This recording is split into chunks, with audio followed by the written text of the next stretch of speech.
Londres. Voici une nouvelle de très grande importance. Voici notre quart d'heure français de l'après-midi. Bienvenue dans cette nouvelle vidéo du vrai du faux. Donc, dans la vidéo précédente, nous avons laissé Hitler à Berchtesgaden où il se faisait oublier par les autorités et nous allons reprendre là. Donc, pour ce mois de juin 1923, Hitler est toujours dans l'Obersalzberg et il profite pour aller faire un meeting dans la ville de Passau. Donc, il est accompagné d'Hermann Göring, d'Emil Maurice son chauffeur et de Julius Schreck son garde du corps. Mais nous y reviendrons dans un hors-série. Et d'après Hitler, ce meeting se finira en bagarre et Julius Schreck sera arrêté par la police. Donc c'est en juin aussi que les partis communistes font des manifestations et des grèves à Berlin, à Hambourg, dans la Ruhr, en Saxe et en Haute-Silésie. Donc pour information, le NSDAP comprend à Munich 35 000 membres et dans toute la Bavière 150 000 membres. Il faut vous dire que le parti nazi a énormément augmenté ses membres. Le 20 juin 1923, devant le comité exécutif de l'Internationale communiste, Karl Radek lance la campagne Schlagetter. Il dira « Nous ferons tout pour que des hommes comme Schlagetter, qui fut prêt à mourir pour une grande cause, ne soient pas des voyageurs dans le néant, mais des voyageurs vers un avenir meilleur de l'humanité entière. » Donc voilà, on a vu que les nazis prenaient pour eux le martyr de Schlagetter et les communistes font de même. Donc c'est peut-être aussi une des raisons du refus d'Hitler aux premiers abords de parler de Schlagetter, parce qu'il ne voulait pas que son parti soit identifié comme le parti communiste ou tout autre parti qui parlerait de Schlagetter. Donc cela sera repris par Ruth Fischer, qui est député au Reichstag et qui est communiste, et que l'on peut dire élève de Karl Radek, dira « L'impérialisme français est maintenant le plus grand danger qui soit au monde ». Donc le 26 juin, le Vatican condamne l'occupation de la Ruhr. Juillet 1923, le comité exécutif de l'Internationale communiste décide de préparer l'Octobre allemand. Donc les communistes s'apprêtent à faire des révolutions en Allemagne. 5 juillet 1923, Hermann Hesser se marie et Hitler assiste au mariage des sœurs. Donc le mariage est organisé dans la maison de Heinrich Hoffmann, qui est photographe, et c'est là qu'il rencontrera Hitler. Donc il faisait déjà des photos pour le parti nazi, il avait déjà croisé Hitler, mais il n'avait jamais été intime. Et d'après sa fille, il a organisé justement le mariage chez lui pour justement se rapprocher d'Hitler. Donc le 14 juillet 1923, la police va parler avec Hitler en lui disant qu'en attendant l'enquête sur l'incident du 1er mai, les bannières du parti nazi sont interdites, à la fois dans les rues et à l'intérieur des salles de réunion. Et d'après les rapports de police, Hitler répondra qu'il avait loué le Circus Krone et qu'il pouvait faire ce qu'il voulait à l'intérieur. Donc Hitler fera un meeting au Circus Krone sous le thème « La malédiction de la Révolution de novembre » et il y aura des bannières de croix gammées partout. Et un rapport de police dit « Il a libéré une tempête de passion incontrôlée avec le cri « Nous voulons avoir le symbole d'une Allemagne libre, grandissante et à venir ». Et une fois que la réunion est terminée, les SA sont sortis dans les rues avec des drapeaux nazis. Ils ont marché à travers le centre-ville, qui était normalement interdit aux manifestations politiques. Et un important contingent de policiers les attendra au centre-ville. Et il y aura une bagarre entre les gendarmes et les SA. Donc les SA se disperseront et par la suite, le parti nazi fera savoir au gouvernement bavarois que s'ils entravent encore une de leurs manifestations, le parti nazi ne les soutiendra pas contre les communistes. Et nous savons aussi que Ernst von Borzig, un géant de la fabrication de locomotives et président de l'association allemande des syndicats patronaux, verse une contribution au parti nazi pour lutter contre le parti communiste. Il faut savoir que ce monsieur, depuis que le parti communiste existe en Allemagne, il finance tout ce qui peut être anticommuniste. Donc justement, avec le parti nazi, il a trouvé son cheval de bataille et il financera énormément le parti nazi et encouragera d'autres gros industriels à financer également le parti nazi. Le 15 juillet à Munich de nombreuses manifestations nazies. Donc, pour répondre justement à la journée du 14 juillet et pour provoquer le gouvernement bavarois. Et le gouvernement bavarois répondra à ces provocations en condamnant le Volkischer Beobachter à cesser ses publications pendant une semaine. Août 1923, donc information, Heinrich Himmler rejoint le parti nazi sous le numéro 42404. Donc, c'est en août aussi qu'il y a des intensifications de l'agitation communiste, notamment à Berlin, qui est paralysée par une grève générale. 10 août 1923, Gottfried Feder écrit à Hitler, se plaignant que le mode de vie du Führer suscite des critiques au sein du parti. Donc en fait, cette lettre est juste pour dire à Hitler qu'il faut qu'il respecte les horaires. Parce qu'il y a des réunions, tous les gens attendent et Hitler arrive quand il le veut, donc les gens sont obligés de l'attendre. Donc cela embête les gens du parti nazi, sachant que les Allemands sont très à cheval sur la discipline et sur les horaires. Et il faut vous dire, mais il me semble que j'en ai déjà parlé, Hitler est toujours en retard, il n'a pas de montre, il n'aura jamais de montre, et il ne respecte aucune heure. Donc on lui dit, en gros, c'est à 16h, il peut venir à 18h, il vient quand ça lui chante, il n'a aucune notion de temps. Et ça jusqu'à sa mort. Donc le 13 août 1923, Gustav Stresemann devient chancelier et ministre des Affaires étrangères de l'Allemagne. Donc Wilhelm Kühnau préfère se retirer parce qu'il n'arrive pas à gérer le désordre économique et politique qui règne en Allemagne. Et le nouveau parti politique annonce que les partis évitent de s'approcher du parti communiste qui justement manifeste et fait des grèves dans tout le pays. Et le gouvernement impose des salaires à valeur constante pour atténuer l'inflation et appelle à la fin de la résistance passive dans la Ruhr, en disant qu'ils ne peuvent plus financer la résistance passive. Donc, la résistance passive prend fin en Allemagne. Donc, le bilan de cette résistance passive sera de 132 morts, 11 condamnés à mort, dont un exécuté, 5 peines de prison à vie et 150 000 expulsés de la Ruhr. Dommages pour l'économie allemande, 4 milliards de marks. Soutien apporté à la population par le gouvernement, 3500 millions de Reichsmark. Mi-août 1923, Hitler assiste à un congrès à Salzbourg. Donc il y aura plusieurs leaders de partis et Hitler refusera toute fusion avec d'autres partis. Et par la suite, Hitler retournera à Berchtesgaden accompagné de Lüdeck, de Esser et de Hamann. Et tous ensemble profiteront pour aller à Linz, la ville natale d'Hitler. Et ils diront qu'ils n'ont jamais vu Hitler aussi joyeux que quand il retournera dans sa ville natale. Donc c'est lors de ces quelques jours à Linz qu'Hitler et son petit groupe d'amis discutent du futur putsch en disant que c'est le moment.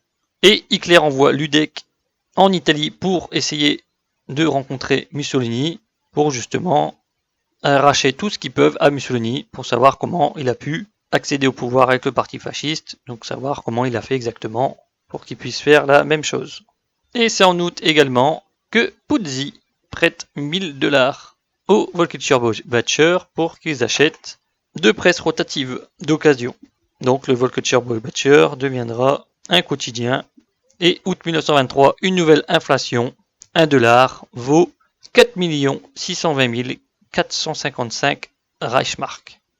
1er et 2e septembre 1923, il y a une journée allemande de Nuremberg. Donc il semblerait que les Allemands fêtent la défaite française de Sedan en 1870 et ce rassemblement amène 100 000 personnes. Donc il y a énormément de généraux et d'officiers. Il y a Erich Ludendorff et le prince Ludwig Ferdinand de Bavière. Donc à ce moment-là, les SA d'Hitler, le Reichskriegflag et le Bund Oberland du Dr Friedrich Weber s'unissent sous la Ligue allemande de combat, dont la coordination est confiée à Max Erwin von Schöbner-Richter.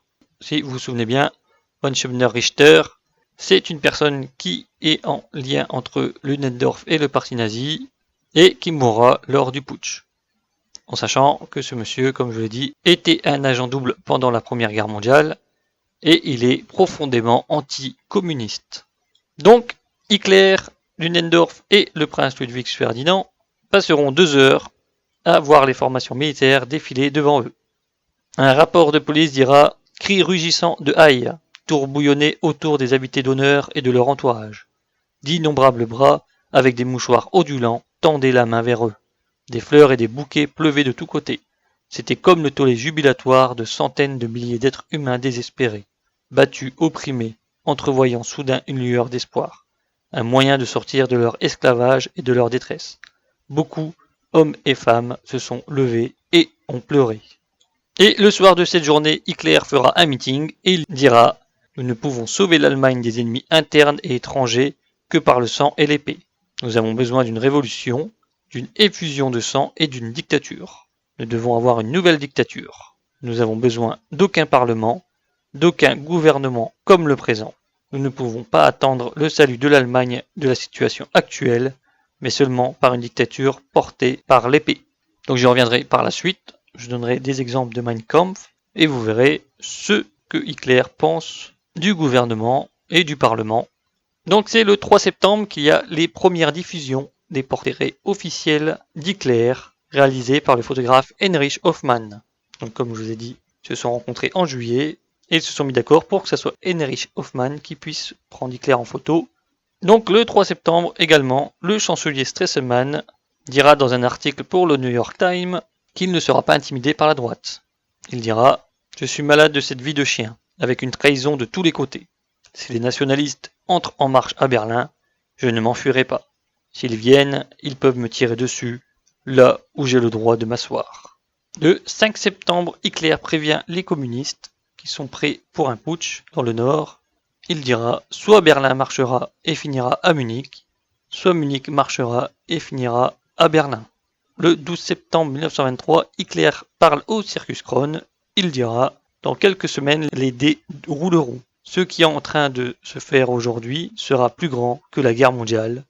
Il se déroulera sur le sol allemand pour le monde entier. » Le 22 septembre 1923, Max Erwin von Schöbner-Richter, appuyé par Ernst Röhm, fait nommer Hitler à la tête de la Ligue de combat allemande. Le 24 septembre 1923, le chancelier Stresemann annonce au gouvernement que la résistance passive politique est finie et il ordonne la reprise immédiate de la Ruhr et la Rhénanie dans tous les secteurs de l'industrie et que toute nouvelle opposition à l'occupation franco-belge était vaine. Donc, comme je vous ai dit, dès qu'ils ont pris le pouvoir, ils ont annoncé la fin du financement pour la résistance passive et là c'est officiel, il faut que tout le monde reprenne le travail. Le 26 septembre, à Munich, suite à la multiplication des démonstrations paramilitaires de l'extrême droite, le gouvernement d'Eugen von Knilling nomme Gustav von Kahr, commissaire général de l'État bavarois, avec les pleins pouvoirs, jusqu'en février 1924. Donc von Kahr aura sous ses ordres l'armée et la police pour justement contrer toute révolution ou putsch à venir. Et l'un des premiers actes de von Kahr est d'interdire 14 réunions du parti nazi prévues pour le 27 septembre. Justement, Kahr soupçonne que le parti nazi planifie un putsch dans les jours à venir et il essaye d'empêcher que cela se produise. Et Ernst Röhm quitte l'armée et se consacre intégralement à l'organisation de la SA. Donc il faut savoir que justement l'arrivée de von Kahr et les pleins pouvoirs qu'il a sur la police et l'armée mettent des bâtons dans les roues au projet des nazis et ça chamboule tous leurs plans. Donc le chef de la SA, William Bruckner, dira « J'avais l'impression que les officiers de la Reichswehr étaient eux aussi mécontents car la marche sur Berlin était suspendue. Il disait « Hitler est une fraude comme les autres. Vous n'attaquez pas, cela ne fait aucune différence pour nous qui frappe en premier. Nous allons de l'avant. Et j'ai moi-même dit à Hitler « Le jour viendra où je ne pourrai plus tenir mes hommes. Si rien ne se passe maintenant, les hommes s'enfuiront. Nous avions beaucoup de chômeurs dans les rangs, des boursiers qui avaient sacrifié leur dernière paire de chaussures, leurs derniers vêtements, leurs derniers sous pour leur formation, et qui pensaient « Bientôt les choses vont se mettre en route. On va nous emmener dans la Reichswehr et être hors de ce bordel. » Schöbner-Richter dira « Pour garder les hommes ensemble, il faut enfin entreprendre quelque chose. Sinon le peuple deviendra des radicaux de gauche. » Et il faut savoir que justement dans la police et dans l'armée, il y a énormément de troubles. Donc il y a des gens qui sont là pour rester fidèles à l'Allemagne, donc ils ont leur serment militaire. D'autres veulent faire un putsch contre Berlin, et d'autres veulent faire un putsch contre Munich pour l'indépendance de la Bavière. Le 27 septembre, agitation d'extrême gauche dans toute l'Allemagne. La grève générale éclate dans la Ruhr. En Saxe, le Parti communiste propose au Parti social-démocrate de constituer un gouvernement régional commun et d'armer des centuries révolutionnaires. Et à Munich, Gustav von Kahr interdit toute manifestation, y compris celle du parti nazi, alors que dans le passé, il était indulgent envers le parti nazi. Et un extrait du New York Times dira « La Bavière s'est proclamée ce soir une dictature. Gustav von Kahr a écarté la Constitution. Parmi les lois définitivement annoncées figurent toutes celles garantissant la liberté de parole, de presse, de réunion, de téléphone, de télégramme, le secret du courrier, le secret de la sainteté de la personne, du logement et des biens. Monsieur von Kahr est investi du pouvoir d'appeler des troupes et d'utiliser des troupes, d'arrêter toute personne qu'il choisit, de garder des prisonniers sans procès et de saisir les biens de quiconque qu'il déclare ennemi de la nation. » Le 27 septembre 1923, il y a une parution du Völkischer Beobachter qui parle que le président Friedrich Ebert, le chancelier Stresemann et le général Seeckt envisagent de prendre le pouvoir et que l'Allemagne devienne une dictature. Et ils diront aussi que la femme de Stresemann est juive ainsi que la femme de Seeckt et que justement ces femmes juives influencent la politique de l'Allemagne. En conséquence, le général Otto von Lossow ordonne que le Beobachter soit contraint de cesser ses publications et il semblerait que von Kahr intervient pour justement laisser le Beobachter à faire paraître ses journaux. Le 28 septembre 1923, le Parti communiste appelle les ouvriers à s'armer pour instaurer la dictature du prolétariat. Le 30 septembre 1923, à Düsseldorf, les troupes françaises protègent un congrès de séparatistes rhénans. Donc il y a une protestation des partis politiques allemands et anglais contre la politique française. Et le 30 septembre, il y a également une journée allemande à Béreux où Hitler passe en revue un défilé de 4000 SA. Et il rencontre également le théoricien Houston Stuart Chamberlain ainsi que la famille de Wagner. Deux des petits-enfants Wagner, Frédéling et Wolfgang, assistent à l'arrivée d'Hitler. Pendant longtemps, nous avons attendu. Mère parlait au père avec impatience, lui disant à quel point le jeune homme était merveilleux. À l'heure actuelle, Wolfgang et moi sommes devenus impatients et nous sommes allés à la porte d'entrée pour regarder une voiture monter dans l'allée, entre les bordures des châtaigniers. Enfin, on se retourna de la rue, nous avons appelé père et mère et nous sommes tous allés saluer le visiteur à la porte d'entrée. Un jeune homme a sauté de la voiture et s'est approché de nous, en culotte de cuir bavaroise, des chaussettes courtes et épaisses en laine, une chemise à carreaux rouges et bleus et une veste courte bleue qui enserrait son squelette non rembourré. Ses pommettes pointues se dressaient sur des carreaux creux et pâteux, et au-dessus d'eux se trouvaient des yeux bleus anormalement brillants. Il avait un regard à moitié affamé, et quelque chose d'autre aussi, une sorte de regard fanatique. Sa voix prit le ton et la couleur et devint de plus en plus profonde, jusqu'à ce que nous nous asseyions comme un cercle de petits oiseaux charmés, écoutant la musique, bien que nous n'ayons pas prêté attention à un seul mot. Siegfried Wagner dira d'Hitler qu'il est destiné à être le sauveur de l'Allemagne. Et Chamberlain déclara qu'Hitler est donné par Dieu. Donc il faut savoir qu'à ce moment-là, Hitler est vraiment touché par ces mots, parce qu'il sait que le peuple l'acclame, mais quand des gens aussi importants lui disent des choses de cette ampleur, il est complètement déboussolé. Et il ira plusieurs fois à Bayreuth. Donc le 30 septembre aussi, une grande inquiétude règne aux Pays-Bas, justement à cause de la politique allemande, et les Pays-Bas envoient des troupes à la frontière allemande, prêts pour les urgences, parce qu'il y a énormément de bandes armées allemandes qui pillent et volent les maisons et les fermes isolées, et ils tuent souvent les habitants. Il y a aussi les autorités de la Croix-Rouge qui sont prêts à intervenir. Et en septembre 1923, nouvelle inflation, 1 dollar vaut 98 860 000 Reichsmark. Donc voilà, cette vidéo est terminée. J'espère que vous avez appris des choses et je vous souhaite une bonne journée.